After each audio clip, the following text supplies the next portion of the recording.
Hello everyone, welcome. In the previous video, we talked about the meaning of foreign direct investment along with some determinants. Now, let's explore the different types of foreign direct investment.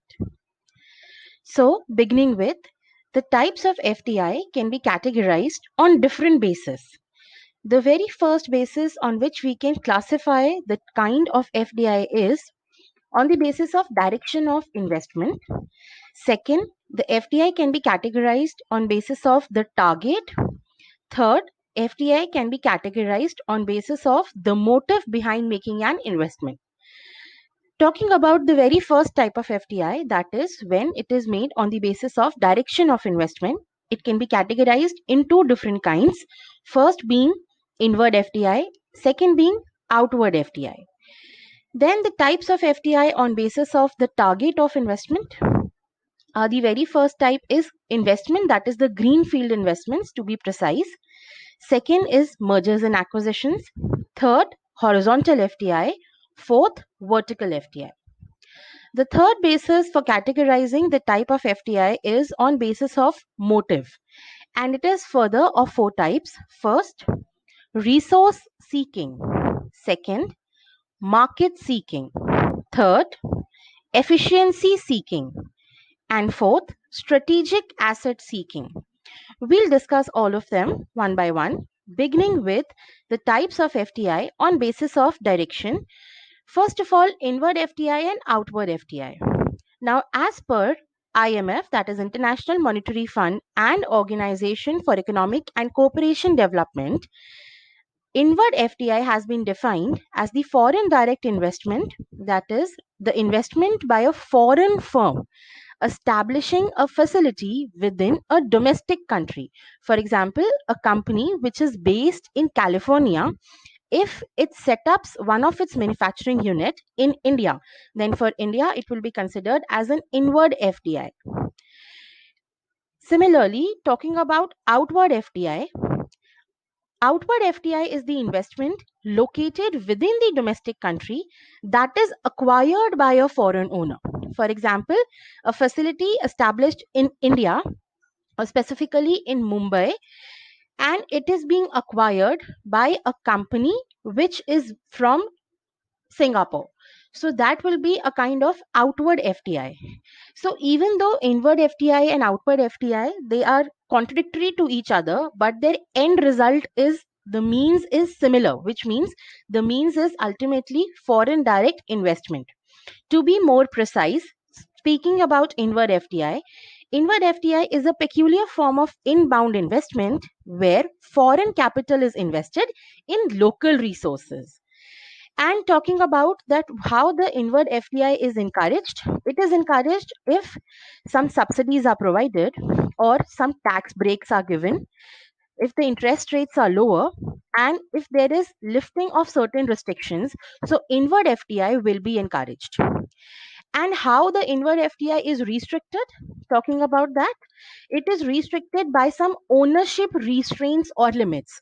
That is, if in the domestic country there are some ownership constraints, that is, if the government doesn't allow, some regulations state that the company or the organization set up in Maharashtra, it cannot be taken over, or it cannot have any kind of controlling interest by any foreign company or any foreign authority. So in that case, this inward FDI would be restricted. Next, if we talk a little more detail about inward FDI and the restrictions, so it also includes differential performance requirements. That is, a company which is exclusively working in India and doesn't have any kind of involvement of any foreign capital. There are some performance requirements separate for that company. And a company based in again Maharashtra, but in which there is some foreign capital involved. If the performance requirements as per the government regulations are different for both these types of companies, then in such a case, inward FDI would be restricted, and the local company will not be more willing to have foreign investment in their own companies only because of these differential performance requirements. Further, if we talk about outward FDI, Simply mentioning, outward FDI is also called as direct investment abroad. It is basically an investment when the local capital is invested in foreign resources. Now, talking about that how outward FDI is encouraged. So, it is encouraged by insurance that is being provided to cover the future risk backed by the government. So, in case in any kind of foreign country, some insurance cover is being provided so that any future risks are covered. So, certainly people or companies will be more inclined to invest in some companies based in that particular nation where more insurance facilities and insurance cover is being provided. On the other hand, talking about that how the outward FDI is restricted.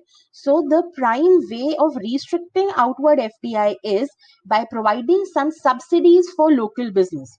Now, if a company has been established in Bangalore in India, and various subsidies are being provided to that company, and that business is running very successfully, so it will not feel a need to invest in any kind of foreign resources. So here the outward FDI would be restricted. Another way of restricting outward FDI can be some kinds of tax incentives or disincentives on the firms that invest outside the boundary of the home country. Which means, again, for example, the company which is operating in Bangalore in India, if there are some tax incentives which state that if the company is operating only within the premises or within the boundaries of India, then it will have these tax benefits. So certainly that company will not make an effort to invest in any kind of foreign resources. On the other hand, again, if some tax disincentives, that means some conditions have been given where any company which is holding a setup in India as well as has invested in any kind of foreign resources, then those companies will not be given any kind of tax benefits. Then those firms will be discouraged to invest in any kind of foreign resource. So this was the basic about inward FDI and outward FDI.